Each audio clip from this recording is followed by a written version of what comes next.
Queria começar chamando a atenção para as grandes manifestações que ocorreram e estão ocorrendo ainda no Paraguai nesse momento, em protesto contra a maneira como o governo paraguaio levou adiante a administração da pandemia, né? Os vídeos e as fotos estão nas redes sociais, é fácil de achar, e mostra que o pessoal decidiu, né, como melhor medida para enfrentar a situação, sair às ruas e pressionar o governo para que o governo tome alguma atitude, né? Quero chamar a atenção sobre o contraste entre essa política, essa atitude do povo paraguaio e das organizações políticas do Paraguai também, e o que acontece no Brasil, onde, né, a palavra de ordem geral da esquerda, que está assistindo aí passivamente a esse verdadeiro massacre contra a população brasileira, é a de ficar em casa, né? Como se ficar em casa fosse resolver o problema. Criou-se um mito, né, de que o problema, o estrago todo causado pela pandemia é de exclusiva responsabilidade do governo federal. Não há dúvida nenhuma de que o governo federal tem uma parte muito significativa na responsabilidade, até do ponto de vista ideológico, porque o Bolsonaro ele criou uma ideologia maluca que dava a entender que ou não havia a epidemia, ou que essa epidemia fosse de uma capacidade destrutiva muito pequena. Mas, né, é preciso dizer que essa crítica fica totalmente anulada, fica totalmente sem sentido nenhum, sem eficácia nenhum, se nós não denunciamos os outros governos, principalmente os governos estaduais, que falaram muito sobre a pandemia, criticaram o Bolsonaro e tudo mais, mas, de fato, não fizeram nada. Esses também contribuíram significativamente para a situação que nós chegamos agora. Nós estamos com cerca de 2.000 pessoas morrendo todos os dias, isso daí pode aumentar mais ainda, significativamente. Alguns especialistas da área falam que o número de mortos pode dobrar nos próximos meses. Acho que é uma coisa muito provável, se nenhuma atitude for tomada. Não há nenhum tipo de sistema de controle da pandemia, né? A única coisa que não há nenhum tipo de sistema da pandemia, e nós não temos aí também as vacinas e um plano de vacinação emergencial para vacinar a população. A coisa está totalmente solta, né? Os prefeitos e governadores agora estão, na realidade, encenando uma farsa, né? Como os especialistas dizem que para a coisa não sair completamente do controle seria necessário um fechamento total da economia, eles encenam um fechamento fictício da economia, né? Então, foi estabelecido, inclusive na cidade de São Paulo, um toque de recolher em várias cidades, né? Em alguns casos, o toque de recolher é de 5 horas da tarde, né? O que cria uma série de problemas. Fechar alguns estabelecimentos comerciais, que são um dos setores mais fracos da economia, mas, ao mesmo tempo, o que nós vemos, né, o transporte coletivo completamente lotado, as grandes empresas, todas elas trabalhando normalmente, né? Em São Paulo, as igrejas foram declaradas como sendo de serviço essencial. A construção civil foi declarada serviço essencial, não se sabe por quê. Tudo bem que ele é essencial no longo prazo. Se não se constrói casas e edifícios, a cidade não pode existir, mas por que no prazo de 3 semanas isso seria um serviço essencial, ninguém é capaz de entender. E também foi declarado, enfatizado, e os governos colocam muito empenho nisso, fazer com que funcione funcionem as escolas, né?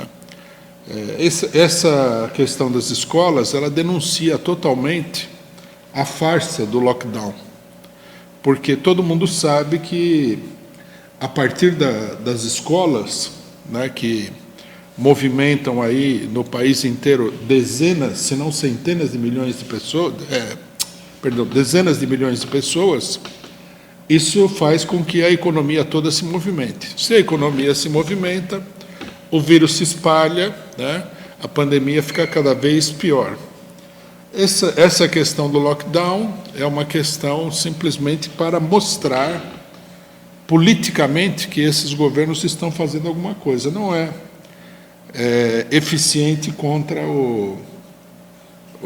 a propagação do vírus, né? Os especialistas mesmo falam que o fechamento da economia teria que ser total para conter o vírus. Isso significa que por detrás desse jogo de cena, né, que é levado adiante pela ala direita, que faz uma oposição eleitoral ao Bolsonaro, puramente eleitoral, por detrás do jogo de cena nós vamos ter uma ampliação significativa do massacre, né? Uma parcela da classe média, assustada com o que está acontecendo, se agarra a qualquer tipo de solução, por mais ilusória que seja, para achar, né, acreditar que está enfrentando a pandemia. Nós, da nossa parte, né, nós, Partido da Causa Operária, nós alertamos desde o primeiro dia da pandemia que o isolamento social exclusivamente, e ainda mais da maneira extremamente parcial, como estava sendo feito, não seria capaz de conter a propagação do vírus. E agora, infelizmente, nós temos aí a confirmação do nosso prognóstico, né? A questão do vírus está totalmente fora de controle e o número de mortos escalando, né? Numa das maiores matanças que a sociedade brasileira já viu até hoje. Algumas pessoas podem gostar de acreditar que se você removesse o Bolsonaro, você resolveria o problema. Não é verdade, embora o Bolsonaro deva ser removido, sim, sem dúvida nenhuma. O fato é que a administração pública de tipo capitalista no Brasil, ela é não apenas extraordinariamente ineficiente, como particularmente insensível aos problemas da população. Ela não está voltada para atender nenhum problema da população. Ela está voltada exclusivamente para atender os interesses dos grandes capitalistas, né? E no momento em que se estabelece uma crise como essa, toda essa situação vem à tona, né? Nós temos uma administração pública sucateada, historicamente, né, são 30 anos de sucateamento. Nós temos aí uma grande crise do sistema capitalista brasileiro e nós temos um conjunto de governantes que são profundamente hostis à população e, na verdade, não se importam minimamente com o fato de que os brasileiros estejam morrendo como moscas. No anúncio das medidas duras, né, inclusive o Bolsonaro perpetrou aí mais um crime contra a população ao acusar a população de ser responsável pela pandemia.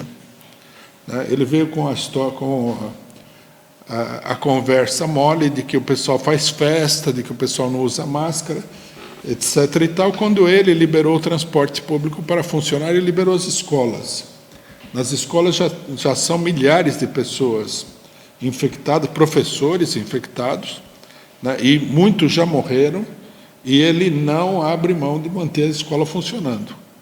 E ele sabe, todo mundo sabe, que o funcionamento das escolas, que poderia muito bem ser suprimido nesse momento, né, sem prejuízo nenhum, porque você pode depois repor as aulas, você pode criar turmas especiais, você tem uma série de recursos para recuperar o tempo perdido.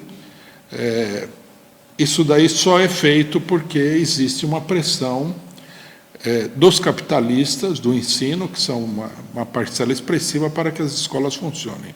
Dos capitalistas do ensino e dos bancos, né? Os bancos sabem que se as escolas param de funcionar, isso daí provoca uma espécie de curto-circuito numa parte da economia e leva à falência. Então, o que nós temos aí é uma farsa política. Apoiar essa farsa política é ser cúmplice do verdadeiro genocídio que está acontecendo no Brasil, né? Isso precisa ser dito de uma maneira extremamente clara, né? Não está sendo dito, continua a história. Enquanto o Dória abre as escolas em São Paulo, né, a maior parte da esquerda fala que o problema é o Bolsonaro. O problema é o Bolsonaro, o problema é o Bolsonaro, mas também é o Dória. Quer dizer, nós não podemos aqui, por politicagem, seja lá qual for o objetivo, né, de tudo isso daí, ocultar o fato de que a política, né, do conjunto das autoridades públicas está levando a esse genocídio. E é uma irresponsabilidade ocultar o fato de que esse lockdown é uma coisa, em grande medida, apenas para salvar as aparências, e não uma verdadeira medida de contenção da situação. As autoridades falam que vão manter o lockdown por 2 ou 3 semanas. E aí o que vai acontecer? Não vai acontecer, aparentemente não vai acontecer nada, porque o vírus continua se espalhando, e aí vão prolongar o lockdown por quanto tempo, né? Uma vez que já nós temos, e esse é um fato significativo, protesto de vários setores da população contra o lockdown. Até porque, né, é importante assinalar o seguinte: por que esses protestos estão acontecendo? Porque existe também uma desmoralização da questão do fechamento e do isolamento social. As pessoas, durante um ano, já perceberam que não existe esse isolamento social. Está todo mundo na rua, está todo mundo trabalhando e tudo mais. O isolamento, que é uma medida mais política do que qualquer outra coisa, acaba prejudicando um setor que não quer ser prejudicado, que, em última instância, pensa o seguinte: por que eu tenho que ser prejudicado se está todo mundo trabalhando? Se até a empresa da construção civil, que poderia parar sem prejuízo nenhum para ninguém, né, está trabalhando, por que eu, que tenho, sei lá, uma loja, um restaurante, tenho que parar? Não faz sentido nenhum. Vão acontecer essas manifestações. Já é previsível a gente imaginar aqui, nós podemos imaginar, porque é previsível, que um setor da esquerda vai falar que essas manifestações são de extrema-direita, mas é falso, né? O que pode sim acontecer é que as manifestações acabem sendo capitalizadas pela extrema-direita. Isso aí é bem possível, porque a esquerda, né, transformou-se aí num apêndice político da direita nacional ao estilo João Dória, né? Um problema muito grave.